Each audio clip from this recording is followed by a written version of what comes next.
వీణా, ఏంటత్తయ్య గారు? మార్కెట్కి వెళ్ళి అంతసేపు అయింది, ఏం కొన్నావేంటి? మామిడి పళ్ళు అత్తయ్య గారు. మామిడి పళ్ళ కేజీ ఎంతేంటి? 400 అండి. అమ్మో, 400? ఇంత విడ్డూరం ఎక్కడైనా ఉందా? నా కొడుకు డబ్బంతా ఇలాగా అవగొట్టేస్తుంది. అయ్యో అత్తయ్య గారు, ఈ మామిడి పళ్ళు చాలా టేస్ట్ గా ఉంటాయండి, అందుకే అంత రేటు. ఎంత టేస్ట్ గా ఉన్నా కేజీ 400? ఒక పండు తిన్నాక మీరే చెప్తారు ఎంత రేట్ అయినా పర్వాలేదని. అంత రేటు పెట్టి కొన్నా పళ్ళు నేను అసలే తిన్ను. సర్లేండి.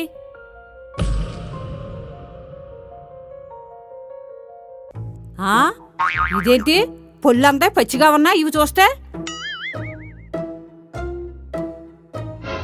అబ్బో, స్మెల్ చూస్తే బాగుంది.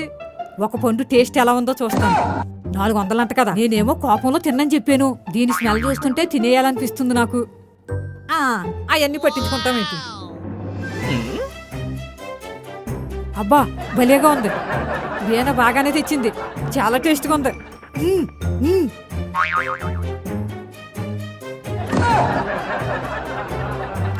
తర్వాత చూద్దాం ఏమన్నంటే. అబ్బా, భలే టేస్ట్గా ఉన్నాయి.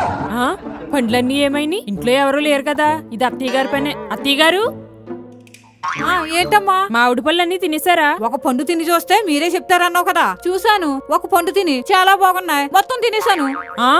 అంత రేట్ అయితే తిన్నాను కబుర్లు చెప్పారు. సరేనండి. ఇంతకీ ఏ రకం మామిడి పళ్ళు అవి? చాలా టేస్ట్ గా ఉన్నాయి. పండూరు మామిడి అత్తయ్య గారు. ఈసారి బజార్కి వెళ్ళినప్పుడు 2 కేజీలు తెచ్చి. తెస్తాను. ఎందుకు తాను? ఈవిడికి నచ్చినాయి కదా, ఎన్నైనా తెమ్మంటారు. అలాగే అత్తయ్య గారు. ఇదేంటమ్మా కడుపులో గుడగొడలాడుతుంది? ఒక పండు తింటే పర్వాలేదండి, కేజీ పళ్ళు తింటే తేడా రాదా?